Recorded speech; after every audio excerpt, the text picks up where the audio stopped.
From Hollywood, it's Dream Time.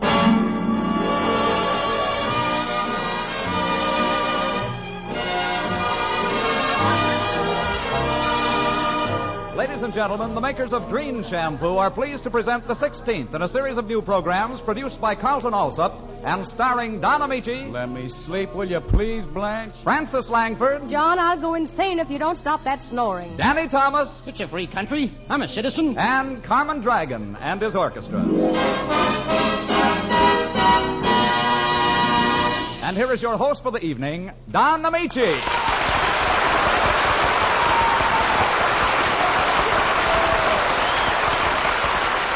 Ladies and gentlemen, and good evening. Hello, Don. Hello, Frances. I've been meaning to tell you something for a long time. When I look at you, I see the brush of Raphael kissing a canvas with your likeness. When I hear you, it's the strains of a Schubert sonata reaching out to caress my ears. And when I'm with you, it's a divine sonnet of love written by Shakespeare. Such a lovely comparison and so literary. Who can be worthy of such words? The way I really feel about you is beyond words. For instance, just look out of that window. Do you see those two robins on that branch with their beaks together? What do you suppose they're thinking about? Worms. Why, Danny Thomas.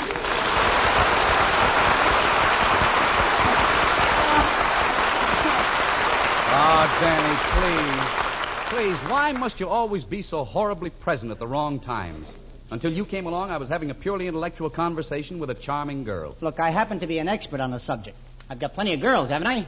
You have? Certainly. I even write my diary 2 weeks in advance. That may be so, but right now you're reading my diary over my shoulder. Meaning? It so happens that Frances only goes out with certain persons. Well?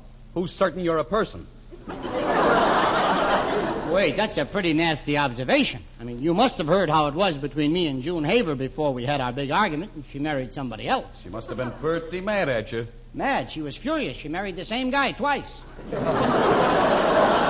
Well, you've made your little speech, now I'll continue mine. As I was about to say, Frances, I wish you'd come over to my house tonight. Oh, I'm on to your game, Don. Trying to cut me out with Frances by discussing high-class subjects. Now, wait just a minute. You're nothing but a slick, sneaking, slinking slicker. Now, you can't say I'm a sneaking, slicker, sleeking.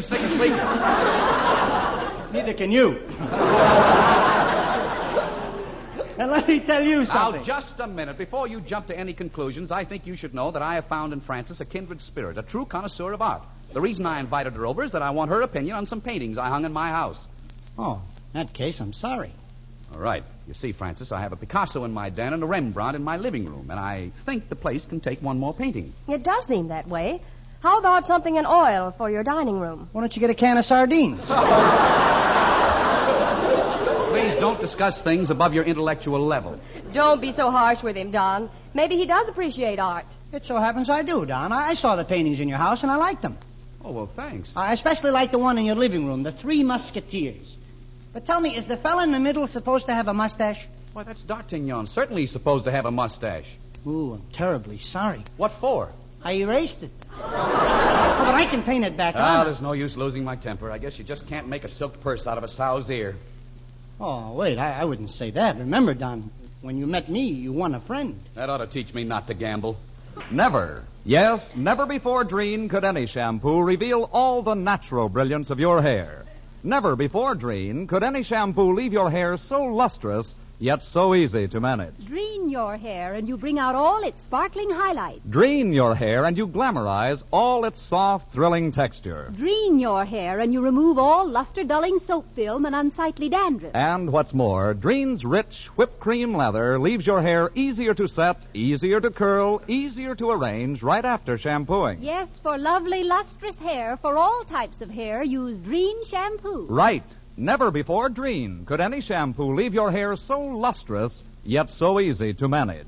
D-R-E-N-E, Dreen shampoo.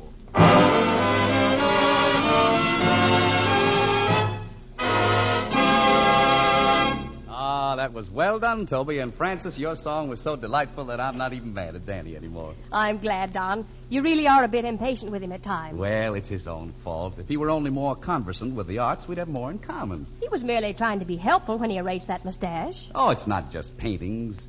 If he'd read some good literature occasionally, it'd help him socially. Don, not only do I read good literature, I even write it. You can't even write your own name. What did you ever write? Why, last week alone I typed 800 pages in one day. Sent it to the editor of a national magazine. 800 pages in one day? Right. Why, that's fantastic. That's funny. That's what the editor said when he tried to read what I typed. But that doesn't mean I don't appreciate good literature. Well, apparently you don't benefit by what you read. It's because of my system. What system? System. I always read the first few pages of a book, then I read the last few pages. Then I start in the middle and read towards whichever end I like the best. Frances, what were we talking about? Literature. And incidentally, I just read a wonderful book, Swan's Way by Proust. Oh, my uncle read that book. What does that make you? His nephew. Don, don't you think we should be more tolerant and sympathetic? Perhaps fiction doesn't interest him. He may be stimulated by philosophy. Philosophy, that's a funny thing. You know, Francis, when I was 5 years old, I came home with a volume of Plato under my arm. 5 years? Weren't you a little young for Plato? After all, does a kid know what he's stealing? Danny, may I make a suggestion? Of course. Next time you go to the library, get a book on the rearing of calves and present it to your mother. Yeah. Francis, may I see you for a minute alone? But wait a minute. How do you like that? Walked away from me. Big shot intellect. Thinks he's smarter than me. He's just lucky he was born with a brain. Can't even write your name, he says to me. I should have said, I can't do write my name. I should have said, maybe not from memory, but... If you knew more about the arts, we'd have more in common, he says. I should have said, listen, you're a stupid, ignorant baboon, and I'm your equal, I should have said. Suppose I'm not as well-read as he is. What does that make me, the schnook of the month? Should have said. I should have said, I'll say it. It's a free country. I'm a citizen. Hey, Don. Don. Yeah, Danny, don't get excited. I'm here. I insist that you revise your opinion of me. You're not being fair. I happen to have a reason for not being literary. I'm listening. Well, when I was 7 years old, I took Little Women out of the library. It was my first book. And I've regretted it ever since. Why? Why? Today I'm $6,482 overdue on my library card. I'm a slow reader. And that's why I'm convinced that being a patron of the arts is very costly. Danny, art doesn't have a material side. The great masters were guided by their spirits, not their stomachs. Van Gogh, for instance. He lived in a desolate cabin without plumbing, lights, or ventilation. His roof leaked and his walls were caving in. What would you do if you lived in a place like that? I'd rent it for $500 a month. Oh, Danny, why do you always treat serious subjects so lightly? Don, you think I'm intellectually unequipped? Definitely. That I just want to have a comic touch? You try. Don't be surprised to learn that I am hipped. On what? Artistry, philosophy, and such. But the greatest bit of philosophy that I know was told to me in Trinidad by my friend Calypso Joe. What did he say? Listen.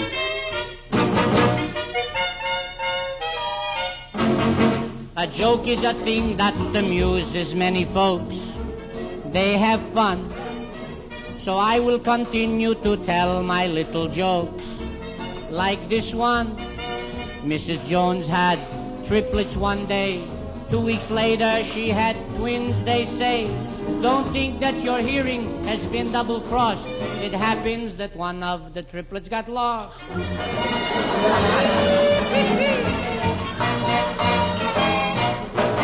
Now here is a thing that has a comical slant.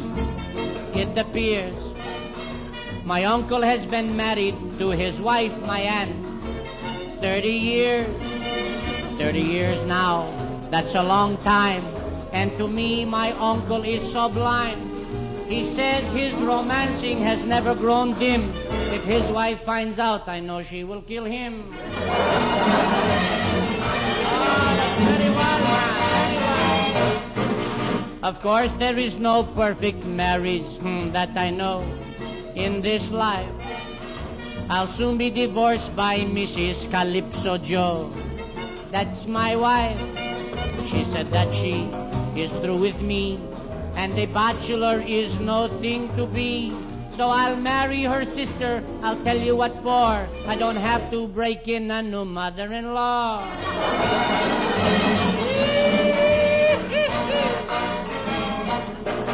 Her sister and I, we will never, never part. We agree. The day I proposed to her, I was in her heart. Only me. I was feeling so all alone. So I called her on the telephone.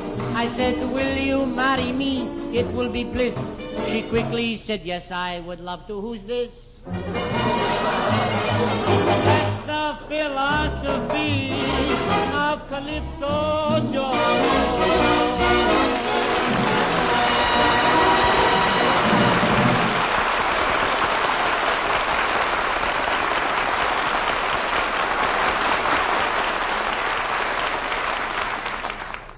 Not 50%. Not 75%. But 100%. Yes, Dreen Shampoo reveals 100% of the natural loveliness of your hair. All its sparkle, all its sheen, all its dazzling brilliance. That's true. Never before Dreen could any shampoo leave your hair so lustrous. That's because Dreen is not a soap shampoo. Leaves no dull film as all soaps do. And what's more, Dreen does not dry out your hair.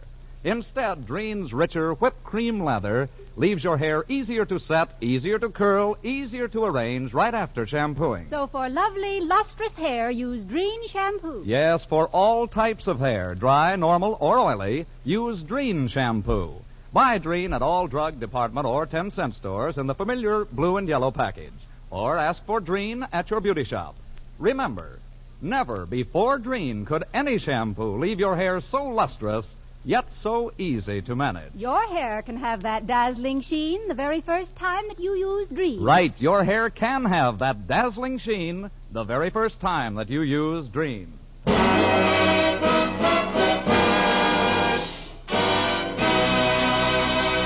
And now, Don Ameche and Frances Langford as John and Blanche Bickerson with Danny Thomas as Brother Amos in The Honeymoon is Over, written by Phil Rapp.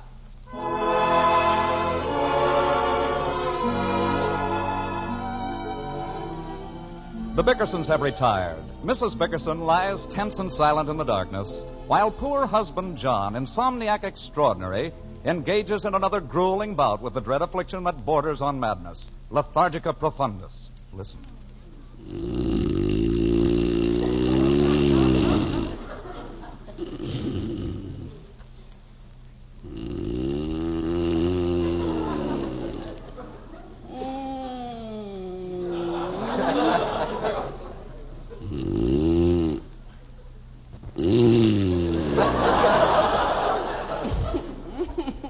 Oh, dear.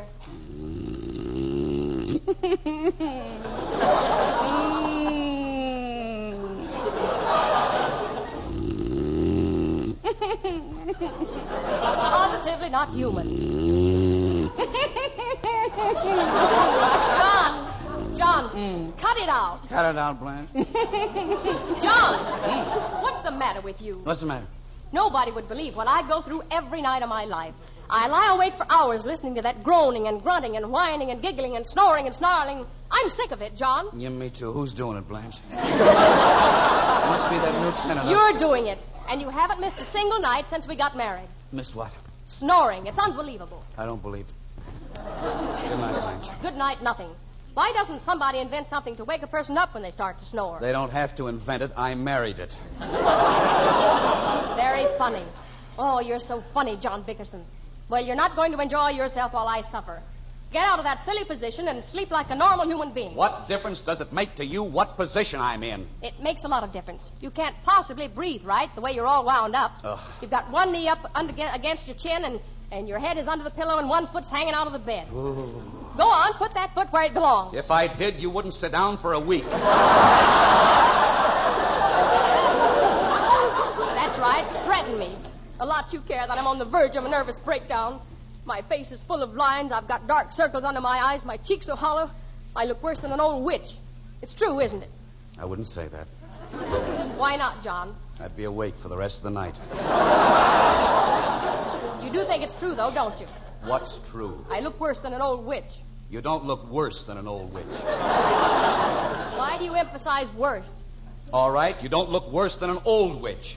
That sounds even more horrible. Oh, Blanche, why don't you just relax and go to sleep? Stop worrying about how you look. Every woman worries about how she looks. I suppose you know I spend half my allowance in the beauty parlor. I'll have to raise your allowance. Put out the lights, will you? I'm so sick I don't think I'll live another month. What's the matter with you now? I get terrible dizzy spells and palpitation of the heart. Every few minutes I get a burning sensation. I think I'm going to dry up. You say it, but you won't do it.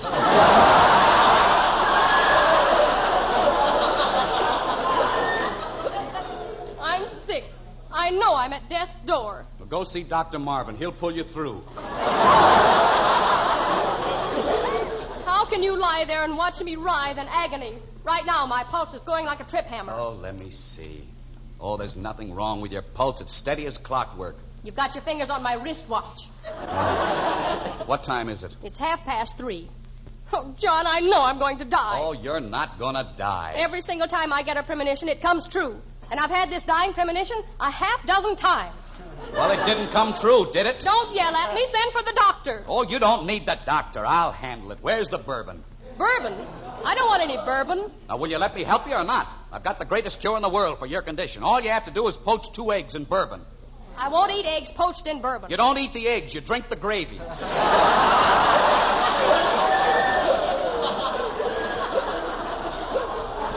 Don't you dare fix me any of your hideous remedies.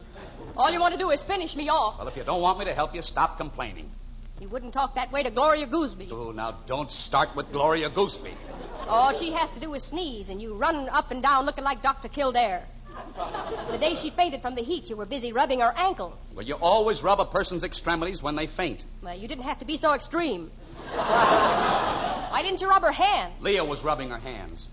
I can't understand what you see in that hussy. I hate her, and you know it. It's those tight slacks she wears. When she walks into a room, her eyes pop out further than yours. Nobody's eyes pop out further than mine. I mean, my eyes don't pop out at all. If you don't quit harping on Gloria Gooseby, I swear... Go on, hit me. You've done everything else. Ah. Sick as I am, maybe I'll have to have an operation. An ambulance will come in the middle of the night and take me away. An emergency. There's no emergency. I might even die on the table. And if I do live, I'll lie there in the hospital in a charity ward. Nobody to visit me, no calls. Blanche! Why don't you send some flowers, John? Why don't you stop blowing your top? You're no sicker than I am. You're just putting on this act to keep me awake, aren't you? Now tell me the truth. Is it so impossible that I might have an operation? Well, what of it? Thousands of people have operations. It's nothing to be afraid of. You wouldn't hear me squawking like that. Not much. You had to take ether to have glasses fitted. Well,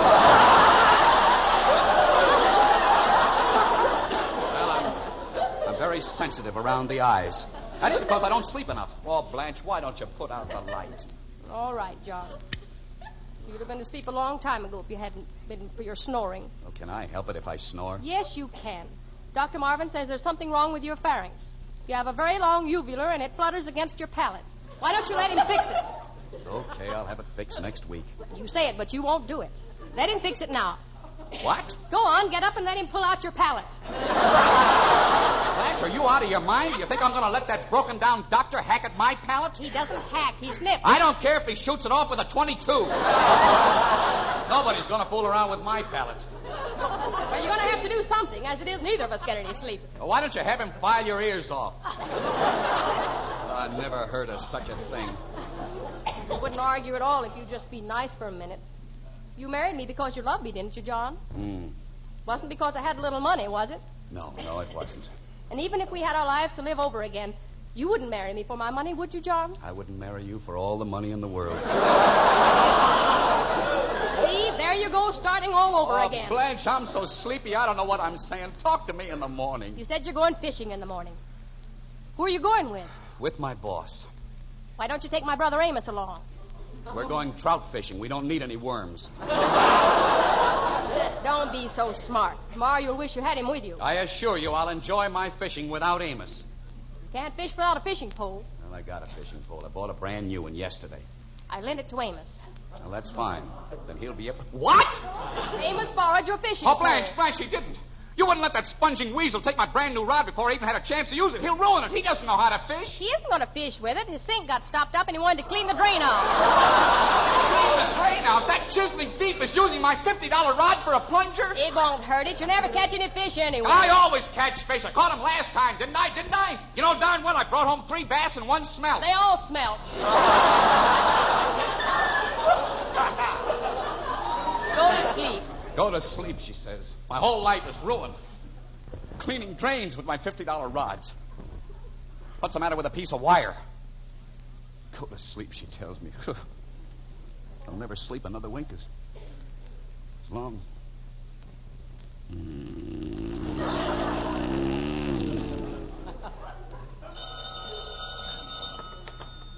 Hello. The phone's dead. It's leaking. Put down that bottle of bourbon. Where is that darn phone? Be careful of the vase on the telephone table. Gosh, I can't see a thing. Hello. Hello, is Dr. Clinker there? Who? Dr. Clinker. Dr. Clinker. I say, is this the Peaceful Rest Home? The Peaceful Rest Home? Brother, have you got a wrong number? Jacko, this is Amos. Amos, where's my trout rod? Have you got any glue, Jacko? Glue? Oh, Amos, you broke it. You broke my new rod. I've never had a broken rod in my life. Well, don't cry, Jacko. You got one now. It was too long anyway. Why did you do it? The rod cost me $50. It's the finest rod made. Ah, cheap stuff. It snapped before I got it halfway down the drain. I'll give you the money back, Jacko. I got it right here. Where would you get $50? I sold the rest of your tackle. Oh. Good night, Jacko. That's the end of the world. Let me get back to bed before I explode. Oh, John! my knee. John, you didn't break the vase, did you? No, but I'll be hanged if I'm not going to now. John, that vase is a family heirloom. It's been handed down from generation to generation. Well, this is the last generation. Good night, Blanche.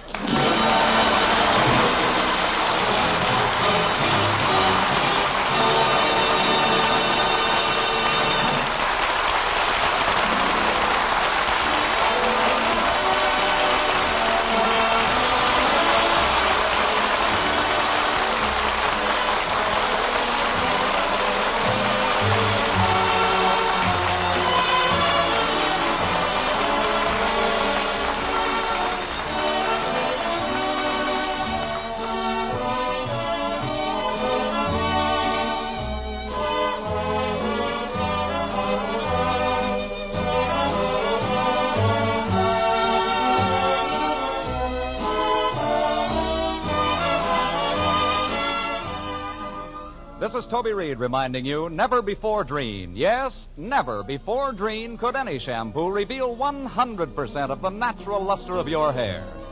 Listen next Sunday for another pleasant half hour with Don Ameche, Danny Thomas, Frances Langford, Carmen Dragon and his orchestra. And now here is Don Ameche reminding you there's still time to give and give gladly to the 1947 Red Cross Fund and wishing you good days, good nights, and good luck until we meet again.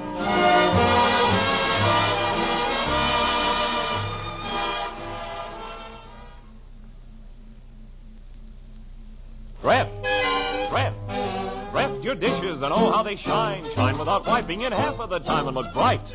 Bright. So don't you get left, get Dreft. For dishes that shine even without wiping, get Dreft, the greatest dishwashing discovery in 2,000 years. Dreft, Procter & Gamble's sudsing miracle, makes even your nicest glassware sparkle like jewels, towel or no towel. Get Dreft in the bright green package. Remember, don't you get left, get Dreft.